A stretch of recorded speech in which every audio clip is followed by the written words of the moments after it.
दोस्तों सोचिए, एक ऐसी कंपनी जो कुछ ही सालों में अपनी वेल्थ को 10,000% बढ़ा लेती है। आप कहेंगे क्या ये बिज़नेस है? पर ये कोई कंपनी नहीं, ये इंडिया की सबसे बड़ी पॉलिटिकल पार्टी है, बीजेपी है। एसोसिएशन फॉर डेमोक्रेटिक रिफॉर्म्स यानी एडीआर की रिपोर्ट के मुताबिक साल 2013-14 में बीजेपी के टोटल डिक्लेयर्ड एसेट सिर्फ 64.5 करोड़ थे। लेकिन फास्ट फॉरवर्ड कीजिए, आज के वक्त पर ये एसेट्स बढ़कर 6,000 करोड़ से लेकर 10,000 करोड़ तक टच हो चुके हैं। एक ऐसा इतना बड़ा एक्सपोनेंशियल जंप, सवाल यह है कि ये पैसा आया कहाँ से? क्या सिर्फ आम जनता का सपोर्ट है या इसके पीछे कॉर्पोरेट इंडिया के सबसे बड़ी खिलाड़ियों का हाथ है?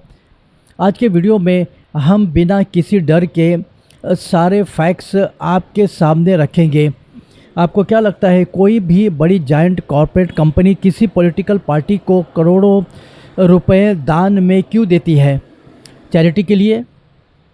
बिल्कुल नहीं। बिजनेस की दुनिया में एक टर्म होता है, कुछ लेने के बदले कुछ देना। सुप्रीम कोर्ट ने जब इलेक्टोरल बॉन्ड्स को अनकॉन्स्टिट्यूशनल बोलकर बैन किया है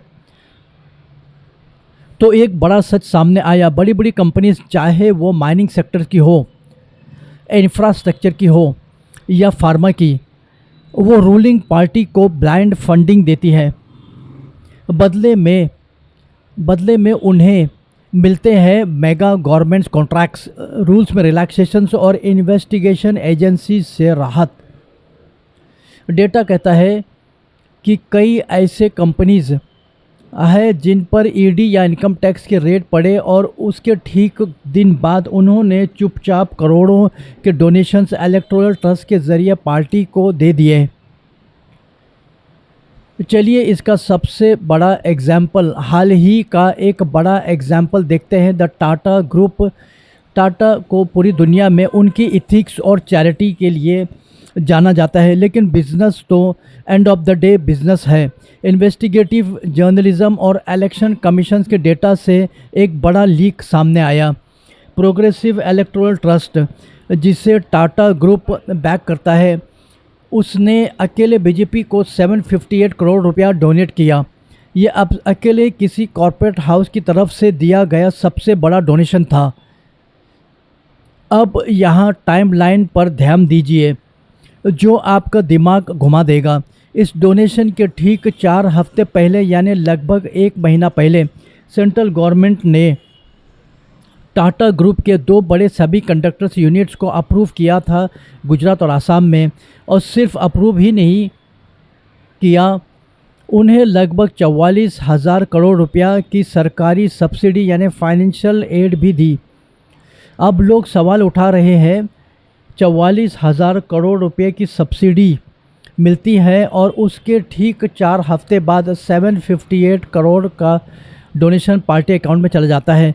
क्या ये सिर्फ एक कोइंसिडेंस है या सिर्फ ये देश के रिसोर्सेज का कॉरपोरेट के साथ एक सीधा गिव एंड टेक रिलेशनशिप? अब आप सोचेंगे कि इतना सब हो रहा है तो नेशनल मीडिया पर ये डिबेट क्यों नहीं दिखते? क्यों टीवी चैनल्स दिन रात सिर्फ अपोजिशन पर सवाल उठाते हैं और रूलिंग पार्टी के लिए इस एक्सपोनेंशियल एसेट्स ग्रोथ पर साइलेंट रहते हैं? इसका जवाब है advertising and pricing control. Political parties आज के दौर में मीडिया हाउसेस के लिए सबसे बड़ी रेवेन्यू सोर्सेस बन चुकी है।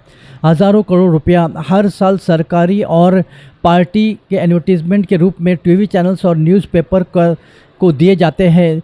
ये चैनल सरकार के फेवर में बोलेगा, उसे करोड़ के एड्स मिलेंगे। जो सवाल उठाएगा उससे उसके एड्स बंद किए जाएंगे। इस तरह मीडिया को फाइनेंशियली कंट्रोल करके एक ऐसा इकोसिस्टम बनाया गया है जहां आम जनता तक रियल कॉर्पोरेट फंडिंग्स की खबरें पहुंच ही नहीं पाती। दोस्तों, डेमोक्रेसी चलती है ट्रांसपेरेंसी से।